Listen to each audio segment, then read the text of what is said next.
Hello students, आप सबका स्वागत है चाणक्य क्लासेस नैनी। मैं नैनी तिवारी आप सबका तहे दिल से हार्दिक स्वागत करता हूं। आज बच्चा हम जो बीसीएस सीरीज स्टार्ट किए हुए हैं एग्जाम के पैटर्न पर, अभी तक हमने सॉलिड स्टेट के बारे में पढ़ा, इलेक्ट्रोकेमिस्ट्री के बारे में पढ़ा है। अब आज हम थोड़ा सा चर्चा करेंगे सॉल्यूशन, जो बच्चा आपके बोर्ड एग्जाम के लिए मोस्ट इंपॉर्टेंट टॉपिक होता है। अब आप यहाँ पे जो आपका मैसिव कंटेंट होता है फिजिकल केमिस्ट्री का, वो कहां से आता है? सॉल्यूशन से आता है। इसको आपको हमेशा रिकॉर्ड रखना है। अब बच्चे आप एक चीज आप याद रखेंगे कि यहाँ पे आपको पढ़ना क्या क्या है, कैसे पढ़ना है और कैसे आप इसकी प्रिपरेशन करें कि आपका वहां पर बोर्ड एग्जाम में जाने पर आपको 100% क्रैकेबिलिटी के साथ फुल मार्क्स गेन करने की एबिलिटी हो। अब इसके लिए आपको क्या करना होगा भाई? सॉल्यूशन समझना है, टाइप्स ऑफ सॉल्यूशन समझना है, अकॉर्डिंग टू सॉल्युबिलिटी समझना है, कैलकुलेशन बेस्ड केमिस्ट्री समझना है, साथ ही साथ आपको राउल्स लॉ, हेनरी लॉ और कुछ कॉलिगेटिव प्रॉपर्टी जिसमें osmotic pressure, elevation in boiling point, depression in freezing point and lowering in vapour pressure, इनके कॉन्सेप्ट को समझते हुए आपको बोर्ड एग्जाम में best of the best condition को गेन करना है। तो आज स्टार्ट करते हैं। हम जो चैप्टर है, क्या नाम है? सॉल्यूशन। अब बच्चे सॉल्यूशन जो चैप्टर है, इस चैप्टर में सीधा सा एक मतलब निकाला जाता है सॉल्यूशन। अब बच्चे देखो, सॉल्यूशन का दो मतलब आप निकालते हो।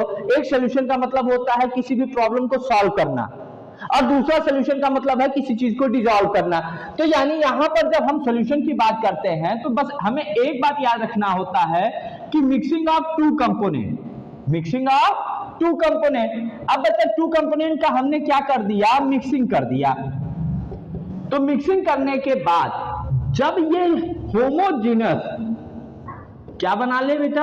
होमोजीनस कंडीशन बना ले, तो इसी कंडीशन को हम लोग क्या कहते हैं? सॉल्यूशन। कहने का मतलब क्या है कि अगर देखो टू और मोर देन टू कंपोनेंट आपस में डिसॉल्व हो जाए, आपस में मिलाए जाए और वो होमोजीनियस मिक्सचर फॉर्म करें, तो इसी होमोजीनियस मिक्सचर को हम लोग क्या कहते हैं? सॉल्यूशन। तो बच्चे यहां से एक चीज हमें समझ में आया कि अगर a प्लस बी में आपस में मिला दिया जाए तो हमें क्या मिलेगा? C।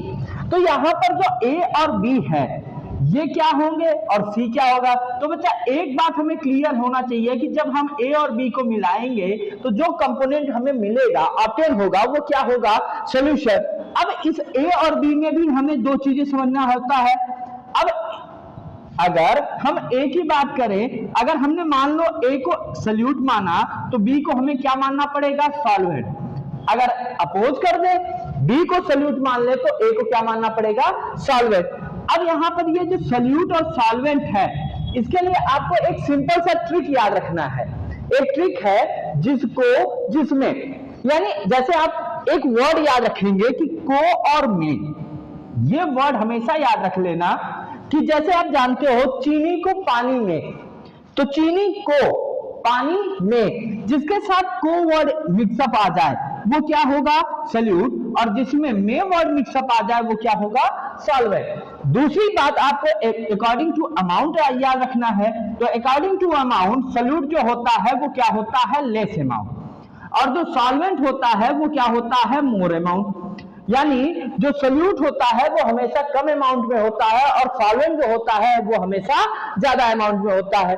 तो बच्चे अब यहां से हमें एक बात समझ में आ गई कि हम जब भी किसी चीज को मिलाते हैं तो वो क्या करता है? दूसरे कंपोनेंट में मिक्सअप हो जाता है, और जब कंप्लीट मिक्सअप होता है तो इसी को हम लोग क्या कह देते हैं? सॉल्यूशन। अब बच्चा हमारे नेचर में सॉल्यूशन के अगर हम टाइप की बात करें, किसकी बात करें? Type of solution. तो बच्चा आपको यहां पर टाइप ऑफ सॉल्यूशन जो समझना होता है वो किसके अकॉर्डिंग समझना होता है? स्टेट ऑफ मैटर के अकॉर्डिंग। किसके अकॉर्डिंग? State of matter. अब बच्चा स्टेट ऑफ मैटर में आपने पढ़ा होगा कि भाई जो मैटर होते हैं, कंपोनेंट होते हैं, ये नेचर में 3 स्टेट में पाए जाते हैं: सॉलिड, लिक्विड एंड गैस। तो बच्चा इसके कॉन्सेप्ट पर याद रखना है। बस हमें यहाँ पे समझना क्या है कि एक तरफ हम क्या लिख लिए? सॉल्यूट, दूसरी तरफ हमने क्या लिख लिया? सॉल्वेंट, और जो मिक्सअप होके बनाएगा वही तो उसका एग्जांपल होगा। अब बच्चा जो सॉल्यूट है, अगर हम इसका नेचर एक ही मान ले, क्या है? सॉलिड, और सॉल्वेंट का नेचर भी क्या मान ले? सॉलिड। अगर बच्चा आपने देखा होगा कि सैंड को सीमेंट में आप मिला दो, तो सैंड को सीमेंट में मिलाते हो तो सॉलिड और सॉलिड आपस में मिक्सअप होता है, तो ऐसे सॉल्यूशन को हम लोग क्या कहते हैं, सॉलिड सॉलिड सॉल्यूशन। तो इसका मतलब क्या है कि इसके एग्जांपल में हम क्या समझ सकते हैं, सैंड प्लस सीमेंट। अगर और आपको समझना होगा तो बच्चा आप फ्लोर में शुगर ऐड कर दो, आटे में चीनी मिला दो, ये भी किसका एग्जांपल है, सॉलिड सॉलिड का। आटे में नमक मिला दो, ये किसका एग्जांपल है, सॉलिड सॉलिड का। तो कहने का मतलब है कि सॉलिड को किसमें मिक्सअप कर दे, सॉलिड में, तो ये कौन सा सॉल्यूशन होगा, सॉलिड सॉलिड सॉल्यूशन। जो सेकंड सॉल्यूशन होगा वो क्या होगा, सॉलिड लिक्विड सॉल्यूशन। अब बच्चा यहाँ पे आपको क्या याद रखना है कि सॉलिड लिक्विड, यानी सॉलिड को किसमें डिसॉल्व कराया जा रहा है, लिक्विड में। तो सॉलिड का अमाउंट क्या रखना है, कम, और लिक्विड का अमाउंट क्या रखना है, ज्यादा। अगर जैसे आपने 1 लीटर पानी लिया और 1 लीटर पानी में आपने 100 ग्राम चीनी डिसॉल्व कराया, तो ये क्या कराएगा कि भाई सॉलिड कम है लिक्विड ज्यादा है। तो अगर सॉलिड कम लिक्विड ज्यादा, तो ये कौन सा सॉल्यूशन बनाता है, सॉलिड लिक्विड सॉल्यूशन। और इसका जो एग्जांपल है वो बेस्ट एग्जांपल क्या होता है, शुगर सॉल्यूशन। अगर हम थर्ड वन की बात करें तो थर्ड वन में हमारा क्या है, solid gas solution. Third one क्या है, सॉलिड गैस सॉल्यूशन। सॉलिड को किसमें मिलाया गया, गैस में। तो बच्चा इसका तो हमारे नेचर ने बहुत बेस्ट एग्जांपल दे रखा है। जैसे इस समय विंटर सीजन चल रहा है, तो विंटर के समय में आपने देखा होगा कि हमारे नेचर में स्मॉग और फॉग, ये क्या होते हैं कि आइस के स्मॉल क्रिस्टल आपस में डिसॉल्व किए रहते हैं एयर के फॉर्म में। तो बच्चा ये किसके एग्जांपल होते हैं, सॉलिड और गैस के। तो इसका बेस्ट एग्जांपल क्या हो गया, स्मॉग एंड फॉग। अब बच्चा नेक्स्ट वन जो बात करते हैं, अब बात करते हैं लिक्विड लिक्विड सॉल्यूशन की। तो बच्चा लिक्विड को किसमें डिसॉल्व कराया जा रहा है, लिक्विड में। अब बच्चा इसका तो बेस्ट एग्जांपल आपको तो पता ही होगा कि एक भाई साहब आते हैं दूध लेके, अब वो क्या करते हैं, दूध होता है 1 लीटर, बना देते हैं 10 लीटर। तो समझने का मतलब ही है कि बच्चा दूध में पानी मिला दिया। अब यादव भैया थोड़ा नाराज मत होइएगा आप सब, लेकिन जो चीजें हैं एक दूसरे में डिसॉल्व हो सकती हैं, इनको किसमें रखा गया, लिक्विड लिक्विड सॉल्यूशन में। अब कुछ एक तो हमने यादव भैया को कह दिया, लेकिन दूसरी चीज एक कंडीशन और होते हैं भाई साहब लोग, जो कभी कभी नाली के बगल गिरे मिल जाते हैं, एल्कोहलिक पर्सन, वो क्या करते हैं कि एल्कोहल को पानी में डिसॉल्व कराकर पी लेते हैं। तो वो क्या मिल जाते हैं, नाली के किनारे।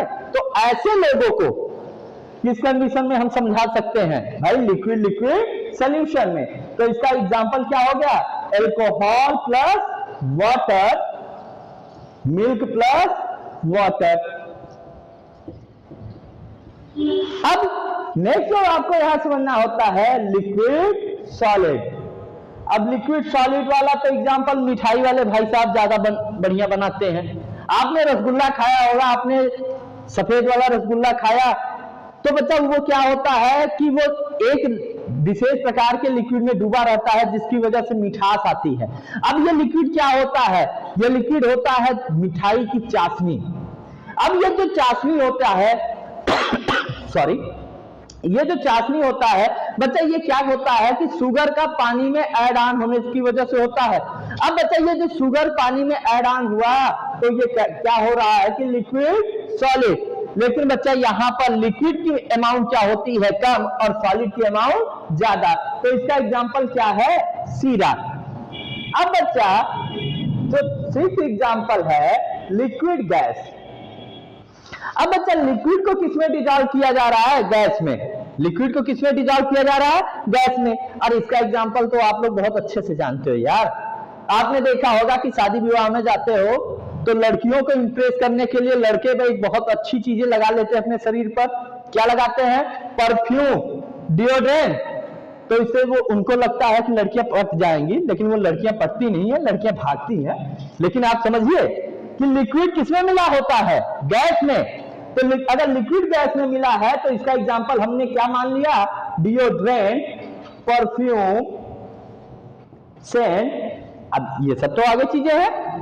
अब बच्चा जब हम नेक्स्ट चलते हैं तो किसमें आते हैं, गैस गैस।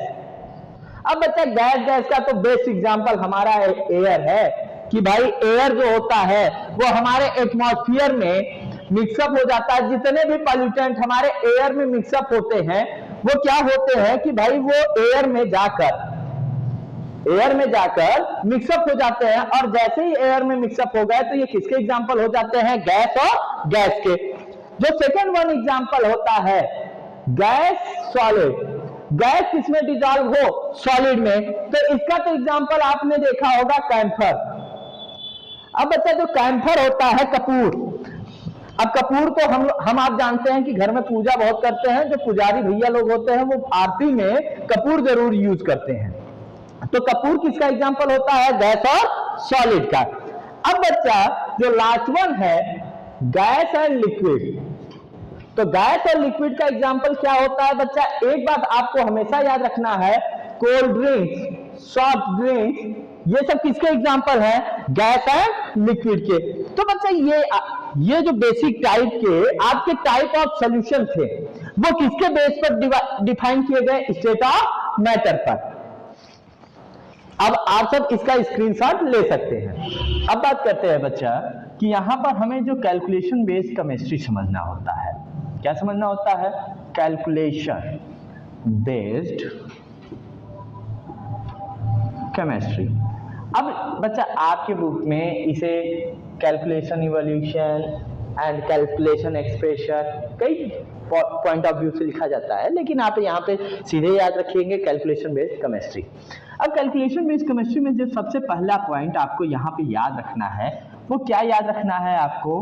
मास परसेंट। अब बच्चा नाम ही है मास परसेंट, तो बच्चा मास परसेंट क्या कहेगा कि अगर हम किसी भी दो वैल्यू ले और दोनों वैल्यू का हम मास परसेंट निकालें, तो मास परसेंट का कहने का मतलब है कि एक कंपोनेंट का one component mass in total mass of component, total mass of component. अब कहने का मतलब क्या है बच्चा? अब यहाँ पे आपको थोड़ा सा एक्सप्रेशन भी समझना होगा।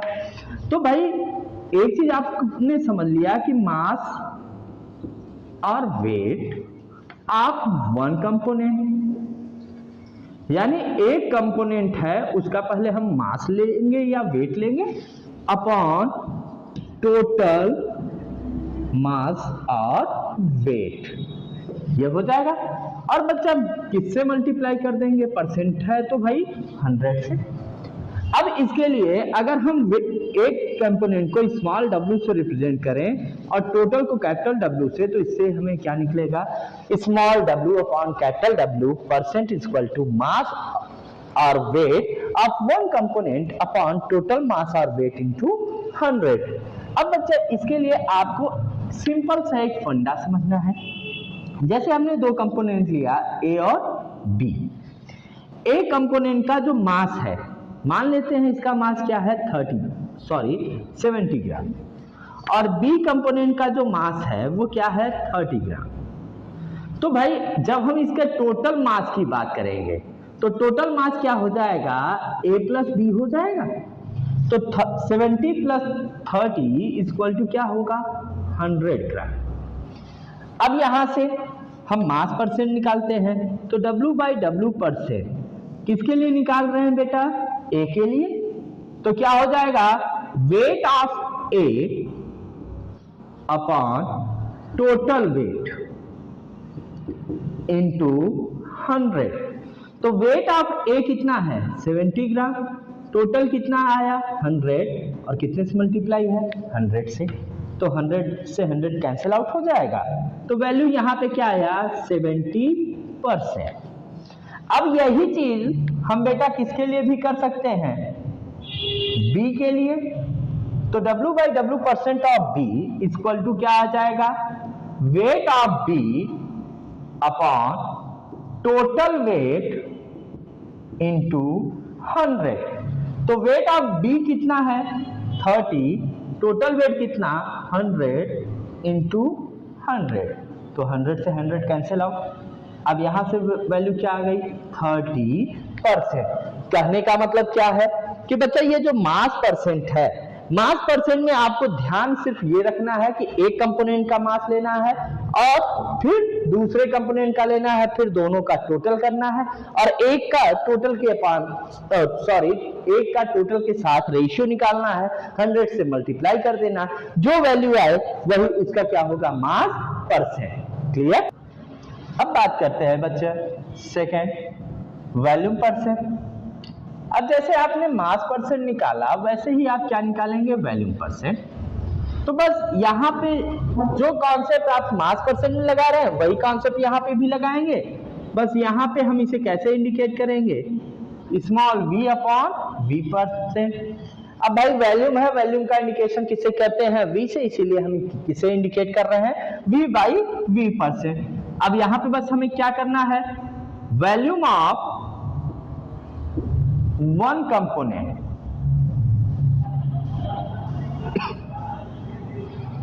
अपॉन टोटल वॉल्यूम, और परसेंटेज निकालना है बेटा तो कितने से मल्टीप्लाई करते हैं, 100 से। कितने से मल्टीप्लाई करते हैं, 100 से। अब सेम कॉन्सेप्ट कि भाई ए और बी है, ए हमने कितना ले लिया 60 ml, बी भी हमने कितना ले लिया, मान लेते हैं 60 ml। तो यहाँ पे टोटल वैल्यू क्या आएगी बच्चा, 120 ml आ जाएगा। तो v बाई v परसेंट आप a निकालेंगे तो a के लिए क्या हो जाएगा, 1 का और अपॉन टोटल इंटू 100, 0 से 0 कैंसिल आउट। अब यहां से 10 का 16 में मल्टीप्लाई करते हैं तो कितना आता है, 1600 अपॉन 12। अब 12 से इसे कट करते हैं, 12 5 जा 60, 50। कहने का मतलब है कि यहाँ पर a का परसेंटेज क्या आया, 50%। ऐसे ही हम जब v के लिए निकालेंगे तो b के लिए भी क्या हो जाएगा, 60 upon 120 into 100। Same condition 600 upon 12 cancel out होकर वैल्यू क्या आ जाएगा, 50%। अब ये वैल्यू किसको इंडिकेट कर रहा है, वैल्यू परसेंट को। क्लियर। अब थर्ड बात करते हैं मास वॉल्यूम परसेंट की।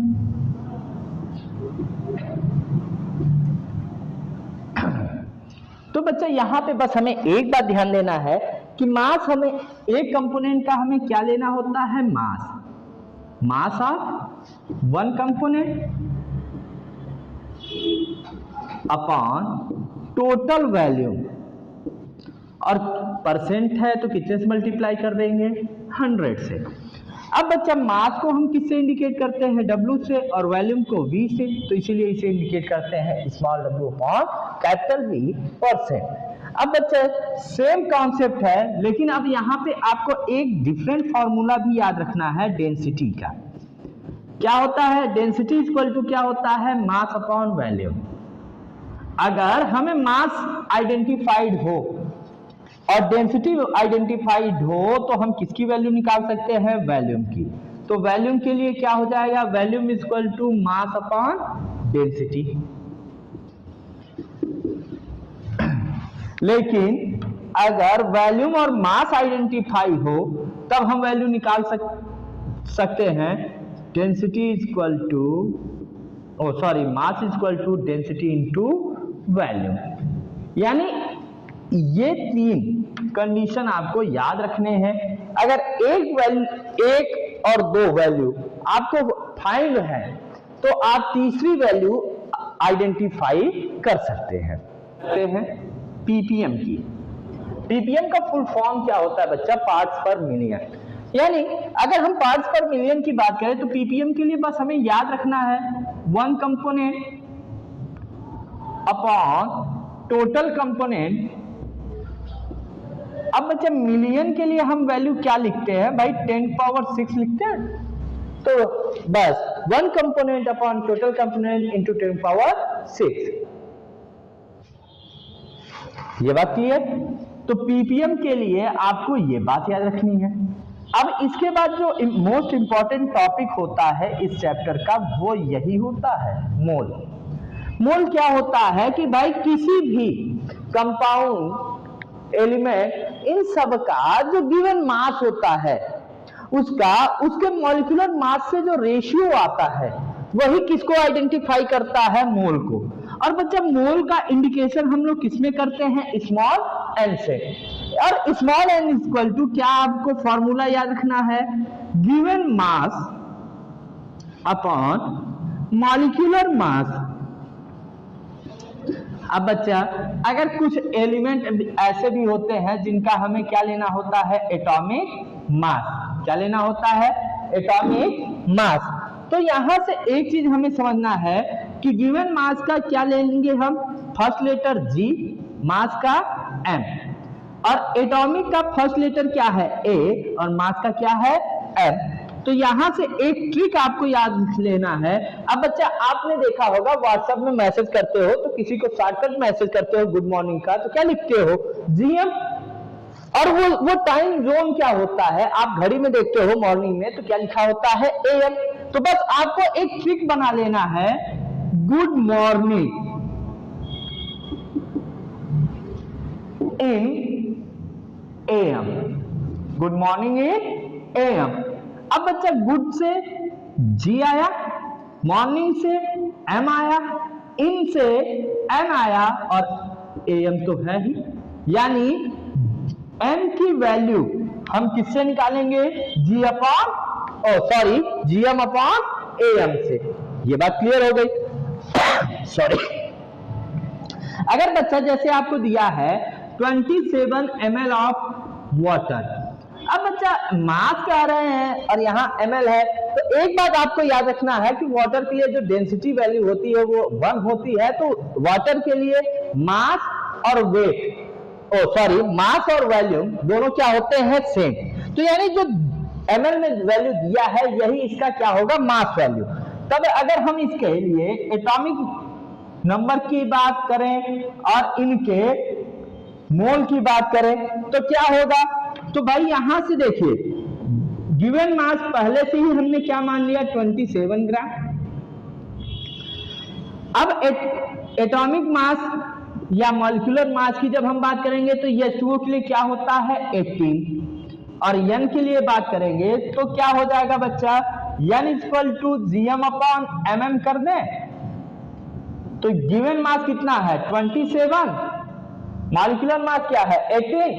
9 का टेबल अगर आपको याद हो तो 9 3 जा 27, 9 2 जा 18, 3/2, और वैल्यू क्या आ जाएगी, 1.5। कहने का मतलब क्या है कि जो मोल है ये किसी भी कंपाउंड के मॉलिक्यूलर मास का जो गिवन वैल्यू है उसको डिवाइड करने से जो वैल्यू या रिजल्टेंट निकल कर आता है वही इंडिकेट करता है नंबर ऑफ मोल को। अब बच्चे बात करते हैं मोल फ्रैक्शन के बारे में। एक बात आपको याद रखना बेटा कि मोल फ्रैक्शन यानी फ्रैक्शन ऑफ मोल्स। तो फ्रैक्शन ऑफ मोल्स कहने का मतलब क्या है कि भाई अगर मोलों का हम क्या कर दें, रेशियो निकाल लें, तो मोलों का रेशियो निकालेंगे क्या, कैसे, तो मोल फ्रैक्शन हम निकालते क्या है कि mole of one component upon total number of moles into total number of moles. अब बच्चे जैसे अगर हमने दो कंपोनेंट ले लिया ए और बी, तो इसके लिए जब हम नंबर ऑफ मोल निकालेंगे तो इसके लिए क्या हो जाएगा, n1, और इसके लिए क्या हो जाएगा, n2। जब इसके लिए मोल फ्रैक्शन निकालेंगे तो क्या आएगा, x1, और इसके लिए क्या आएगा, x2। तो भाई हम अब x1 x2 की बात कर रहे हैं, तो x1 बराबर क्या होगा कि मोल ऑफ वन कंपोनेंट यानी मोल ऑफ ए, क्या हो जाएगा, mole of A upon total mole. तो बच्चा मोल ऑफ ए क्या होगा, n1, और टोटल क्या होगा, n1 प्लस n2। तो x1 इक्वल टू क्या आया, n1 upon n1 plus n2। As like it, the value of x2 is n2 upon n1 plus n2. According to that, the value of x1 and x2 is 1. It means the value of x1 plus x2 is always unit. It means the number of moles for any solution in which the number of components are greater than 2, 3, 4, 5. It's not a condition in which we contain only 2. It may be contain the numerous value, and that the number of mole are present in the different form, and by that the addition of their mole fraction is always unit. Clear? कहने का मतलब क्या है बच्चा कि अगर आप 5, 10, 100 जितने भी कंपोनेंट किसी भी सॉल्यूशन में लेंगे, जब उनका नंबर ऑफ मोल निकालेंगे और उससे आप मोल फ्रैक्शन निकालेंगे, तो सारे मोल फ्रैक्शन का एडिशन करने के बाद जो वैल्यू आएगी वो क्या आएगी? 1। क्लियर? अब बच्चा बात करते हैं मोलैरिटी की। अब बच्चा मोलैरिटी के लिए आप एक हमेशा याद रखना है कि जो मोलैरिटी है वो नंबर ऑफ मोल जो होते हैं सॉल्यूट के, अगर किसी भी सॉल्यूट के जो मोल है, number of mole of solute, अगर ये किसी भी सॉल्यूशन में डिसॉल्व होते हैं, और बच्चा वो जो सॉल्यूशन है, वॉल्यूम ऑफ सॉल्यूशन, अगर हम किस में मेजर कर रहे हैं? लीटर में, तो बच्चा उसके लिए फॉर्मूला क्या होता है? Molarity is equal to number of mole of solute upon volume of solution. क्या होता है? Volume of solution. अब बच्चा अगर इसी को हम ml में कन्वर्ट कर दें, तो अब ये बताओ नंबर ऑफ मोल को हम किससे इंडिकेट करते हैं? स्मॉल n से। वॉल्यूम को किससे इंडिकेट करते हैं? v से। और इस वैल्यू को किस में हम इंडिकेट कर रहे हैं? ml में। तो कितने से अपर हाफ में मल्टीप्लाई कर देंगे? 1000 से। तो यहां पे जो वैल्यू आती है small m equal to n upon v in ml into 1000। ये बच्चा किसके लिए होता है? मोलैरिटी के लिए। और जब बच्चा हम मोलैरिटी की बात करते हैं, तो मोलैरिटी के लिए फॉर्मूला क्या हो जाता है? मोल of solute upon mass of solvent. ये आपको ध्यान देना होता है कि भाई मोल ऑफ सॉल्यूट होता है और मास ऑफ सॉल्वेंट होता है, और जो कि हम किसमें लेते हैं? केजी में। अगर इसी को हम ग्राम में कन्वर्ट करते हैं, तो भाई देखो मोल को तो हम स्मॉल n से, मास को किससे इंडिकेट करते हैं? W से। जब इसे हम ग्राम में कन्वर्ट करते हैं तो कितने से मल्टीप्लाई कर देते हैं? 1000 से। तो यहां पर आपको ये दो फॉर्मूले याद रखने हैं, और बच्चा इन फॉर्मूलों से आपको हमेशा बोर्ड एग्जाम के लिए एक ना एक क्वेश्चन हमेशा मिलेगा, और जिसकी वजह से आप अपने बोर्ड एग्जाम में 100% मार्क्स ऑब्टेन करने के लिए रेडी रहेंगे। अब बच्चे आज हमने इस वीडियो में क्या क्या पढ़ा? भाई हमने पढ़ा सॉल्यूशन क्या है, टाइप ऑफ सॉल्यूशन क्या है, और टाइप ऑफ सॉल्यूशन में बेसिकली हमने किसके अकॉर्डिंग पढ़ा? स्टेट ऑफ मैटर के अकॉर्डिंग। और हमने क्या पढ़ा? Calculation based chemistry. Calculation based chemistry में हमने क्या पढ़ा? मास percent, volume percent, mass volume percent, mole, mole fraction, molarity, molality and ppm value. और बच्चा अब जो ये कॉन्सेप्ट हैं, इनके बेसिस पे जो क्वेश्चन आपके बोर्ड एग्जाम में आते हैं, आप इन्हें हमेशा एक कंटिन्यूअस कंडीशन में एक पेपर पे लिखते चलिए, और इसका आप लाभ उठाइए बोर्ड एग्जाम के लिए। ठीक है? अब आपसे हम मुलाकात करेंगे नेक्स्ट वीडियो में। इसके आगे का जो नेक्स्ट पार्ट होगा वो बेसिकली आपका थ्योरेटिकल पार्ट भी होता है और आपका डिफिनीशन पार्ट भी होता है। तो आप वहां पर कैलकुलेशन भी आप सीखेंगे। वहां पर कैलकुलेशन आप किस बेसिस पे सीखेंगे? Raoult's law, Henry law. तो इसके लिए आप मुलाकात करते हैं नेक्स्ट वीडियो में।